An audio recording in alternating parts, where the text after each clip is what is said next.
Hi everyone. पिछले class में हमने जॉन टेलर डिस्टॉर्शन के बारे में डिटेल्स में डिस्कशन कर दिया था। आज शुरू करेंगे application of crystal field stabilization energy और एप्लीकेशन ऑफ सीएफएसी। पहला एप्लीकेशन क्या है? Enthalpy of hydration of transition metal, lattice energy, ionic radii of complex of divalent metal ion of 3D transition series and structure of spinel, जो कि हमारा most important होता है structure of spinal. तो एक एक करके अच्छे से एक एक एप्लीकेशन को हम अच्छे से डिस्कशन करेंगे। Enthalpy of hydration of transition metal in aqueous solution. In aqueous solution क्या होता है? The metal cation water complex are surrounded by polar water molecule. This process is known as hydration. क्या बोला इसने? एक्वस सॉल्यूशन में क्या है? Metal cation, मान लो एक मेटल है Mn+, ठीक है। ये एक्वस सॉल्यूशन में क्या करता है? सराउंडेड बाय वाटर मॉलिक्यूल, ठीक है।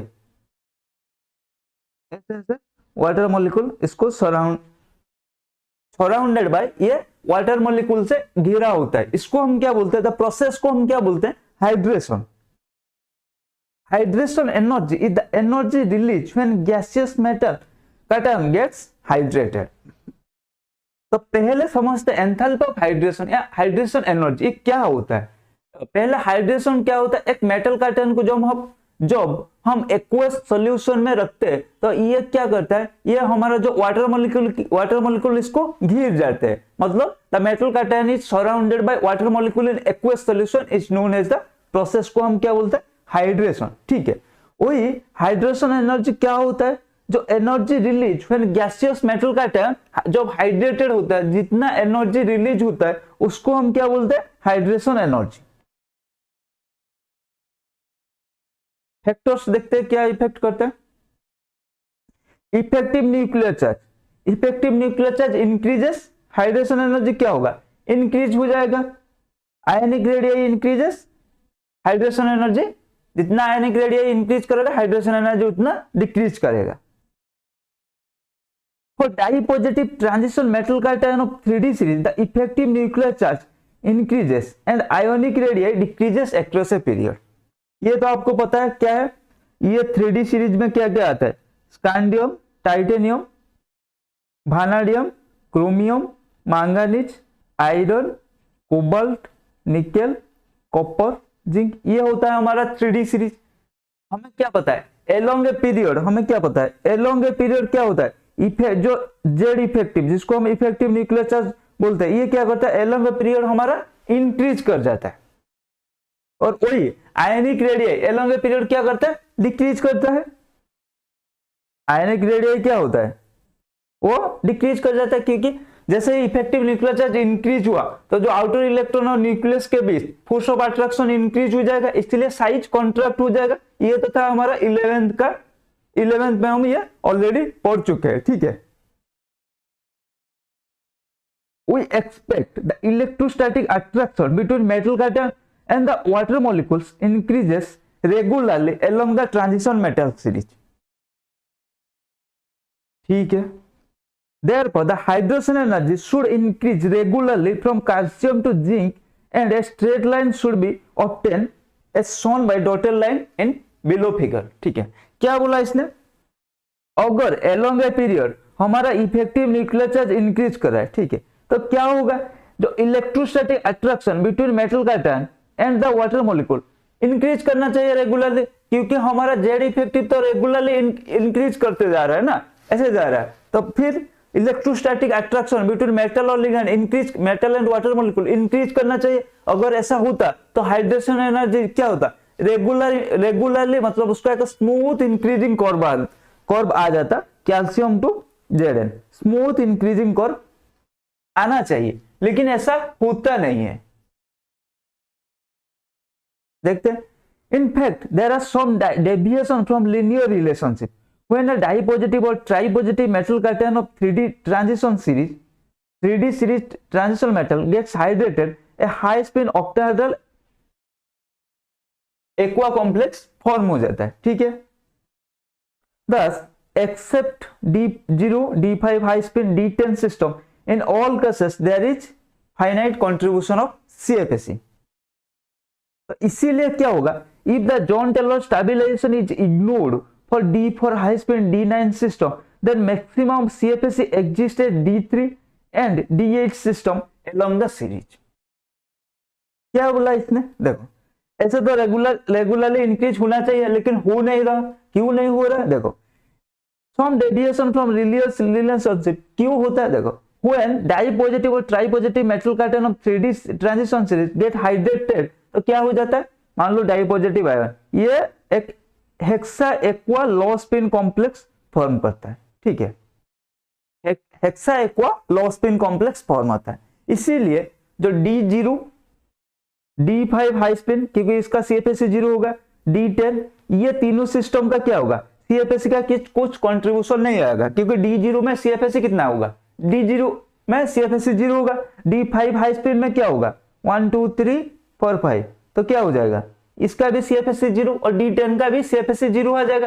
तो इसके अलावा जितना भी हमारा है D1 से लेकर D4 D6 से लेकर हमारा D9 तो ये सबका कुछ ना कुछ कंट्रीब्यूट CFSE का कंट्रीब्यूशन रहेगा, ठीक है।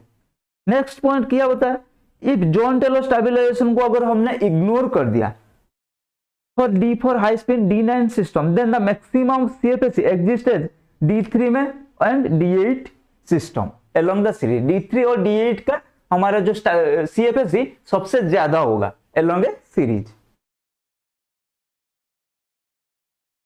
Hydration energy is the sum of theoretical hydration energy and CFSE. Experimental hydration energy is equal to theoretical or expected hydration energy plus CFSE. देखो मैंने बताया अगर हम CFSE को निकाल देते हैं तो स्मूथ कर्व आ जाता है, लेकिन हमारा ऐसा नहीं आ रहा, ठीक है, क्योंकि क्यों, बिकॉज CFSE का कुछ ना कुछ कंट्रीब्यूशन उसमें इंक्लूड हो रहा है accept D0, D5 and D10 electronic configuration, ठीक है। और अगर हम जॉन टेलर स्टेबलाइजेशन को हम एक्सक्लूड कर दिया D4 high spin and D9 के लिए तो along A series D3 and D8 में हमारा मैक्सिमा आ रहा है, ठीक है। तो हमारा हाइड्रेशन एनर्जी क्या हो गया, फिर hydration energy of theoretical hydration energy और एक्सपेक्टेड हाइड्रेशन एनर्जी प्लस जो कंट्रीब्यूशन है CFSE का उसको भी इंक्लूड करना पड़ता है। तो आपको पता चल गया क्यों हमारा डेविएशन आता है CFSE के वजह से, ठीक है। यहाँ CFSE किस टाइप में स्टेबलाइजेशन एनर्जी जब एक मेटल M2+ या M3+ ऑफ 3D सीरीज जब हाइड्रेटेड होता है तो ये एक high spin hexa aqua complex form करता है, ठीक है, जिसमें हमारा CFSE कुछ ना कुछ आता है D0 D5 high spin and D10 को छोड़ के बाकी सबका CFSE कुछ ना कुछ आ जाता है और वो क्या करता है, वो हमारा इंक्लूड होता है हाइड्रेशन एनर्जी में, ठीक है। इसीलिए जो हमारा हाइड्रेशन एनर्जी क्या होगा, expected hydration energy plus CFSE। If from the estimated value the contribution of CFSE is subtracted, then all the metal ion will be placed on a single smooth curve with an upward slope। ये बताया मैंने पहले बताया क्या, हमारा अगर effective nuclear charge increase कर रहा है तो electrostatic force of attraction between metal and water molecule increase करेगा, हमारा हाइड्रेशन एनर्जी स्मूथली इंक्रीज करेगा। लेकिन जैसे मैंने ये CFSE आ जाता है, ठीक है, सारे खेल जैसे मैंने पहले बताया एप्लीकेशन ऑफ CFSE, तो CFSE का ही क्रिस्टल पे स्टेबलाइजेशन एनर्जी का ही सारे खेल यहाँ पे है। तो इसीलिए अगर CFSE इंक्लूड कर गया तो क्या होगा, स्मूथ कर्व नहीं आएगा, D3 एंड D8 में हमारा मैक्सिमा आएगा, ठीक है। अगर CFSE को हम निकाल लेंगे तो फिर स्मूथ कर्व आ जाएगा। देखते हैं calcium 2+, then scandium 2+, then titanium 2+, then vanadium 2+, then फिर डिक्रीज हुआ chromium 2+, manganese 2+, iron 2+, cobalt 2+, then nickel 2+, then copper 2+, then Zn 2+। देखो मैक्सिमा ये जो स्ट्रेट लाइन वाला कर्व है ना, ये विदाउट CFSE। अगर CFSE नहीं रहता तो ऐसा होता, अगर CFSE को हम एक्सक्लूड कर देंगे, ठीक है, अगर CFSE को इंक्लूड करेंगे तो ऐसा होगा। पहले वैनेडियम तक इंक्रीज करेगा, फिर डिक्रीज करेगा मैंगनीज तक, क्योंकि देखो इसका क्या है D0 कॉन्फ़िगरेशन, मैंगनीज का D5 कॉन्फ़िगरेशन, इसको D5 हाई स्पिन देते हैं, और Zl का D10 कॉन्फ़िगरेशन, ठीक है। तो इनका CFSE क्या हो रहा है, CFSE 0 हो रहा है, तो इनका CFSE का कुछ कंट्रीब्यूशन नहीं है, इसीलिए ये तीनों हमारा याद कैसे रखोगे, D0 D5 D10 मतलब कैल्शियम 2+, मैंगनीज 2+ एंड Zn 2+, ये स्ट्रेट लाइन में आ गया, ठीक है, क्योंकि इसका CFSE में कुछ कंट्रीब्यूशन नहीं हो रहा है, ठीक है। और हम यह क्या करें, जॉन टेलर स्टेबलाइजेशन इंक्लूड नहीं करे, ठीक है। तो क्या होगा फिर, मतलब D0 से D5 के अंदर D3 का सबसे ज्यादा होगा, ठीक है, फिर D5 तक 0 आ जाएगा, फिर D5 से D10 तक D8 का सबसे ज्यादा होगा। तो आपको कैसे याद रहेगा, D0 फिर D1 D2 D3 इंक्रीज करके आया, फिर D3 के बाद D4 डिक्रीज, देन D5 फिर डिक्रीज कर गया, फिर D6 इंक्रीज किया, D7 इंक्रीज किया, D8 मैक्सिमम तक पहुंच गया, फिर D9 D10। अब याद रह जाएगा, ठीक है। इसको समराइज कर देते हैं, क्या है, अगर हमारा CFSE नहीं रहता, मतलब CFSE इंक्लूड नहीं होता, तो along 3D series from left to right effective nuclear charge increases, ionic radius decreases, इसीलिए हाइड्रेशन मतलब electrostatic force of attraction between metal and water molecule increases, and hydration energy should be increases from left to right in 3D series. But ऐसा नहीं होता है, क्यों नहीं होता है, क्योंकि जब मेटल हाइड्रेटेड होता है, ठीक है, वो क्या हो जाता है, वो एक लो spin hexa aqua complex form करता है, जिसमें कुछ ना कुछ CFSE हमारा निकल आता है, ठीक है, एक्सेप्ट D0, क्योंकि D0 में CFSE 0, D5 हाई स्पिन में CFSE 0, D10 में CFSE 0, तो ये तीनों का कुछ मतलब CFSE नहीं रहेगा, ठीक है। अगर हम CFSE को निकाल लेंगे हाइड्रेशन एनर्जी से, तो क्या होगा, स्ट्रेट लाइन में कर्व हमारा स्ट्रेट लाइन होना चाहिए और लेफ्ट टू राइट इंक्रीज होना चाहिए, ऐसे होना चाहिए, ठीक है, ऐसा होना चाहिए। बट हमारा CFSE आ रहा है, हमारा CFSE इंक्लूड हो रहा है, इसलिए hydration energy is equal to expected hydration energy plus CFSE, ठीक है, एक्सेप्ट D0 D5 D10। तो D0 D5 D10 हमारा आ गया स्ट्रेट लाइन में, ठीक है, उनका CFSE का कुछ काम का नहीं है, तो वो स्ट्रेट लाइन में आ गया, ठीक है। फिर क्या हुआ, फिर हम जॉन टेलर स्टेबलाइजेशन को यहाँ इंक्लूड नहीं कर रहा है, इसीलिए पहले जो D0 से D5 तक D3 में मैक्सिमा आएगा, फिर D5 तक तो D5 में स्ट्रेट लाइन में आ जाएगा, ठीक है, फिर D5 से D10 तक जब जाओगे तो D8 में मैक्सिमा आएगा, तो D0 D1 D2 D3 में मैक्सिमा आ गया, फिर D4 D5, देन फिर D6 D7 D8 मैक्सिमा आ गया, D9 D10, ठीक है, समझ में आ गया। ये था हमारा हाइड्रेशन एनर्जी के बारे में। If the experimental hydration energy for dipositive metal ions of 3D transition element are plotted as a function of atomic number, a double hampered curve is obtained. The two humps plotted in such curve are due to the addition or contribution of CFSE expected to hydration energy, जो कि हमने curve में देख लिया, ठीक है।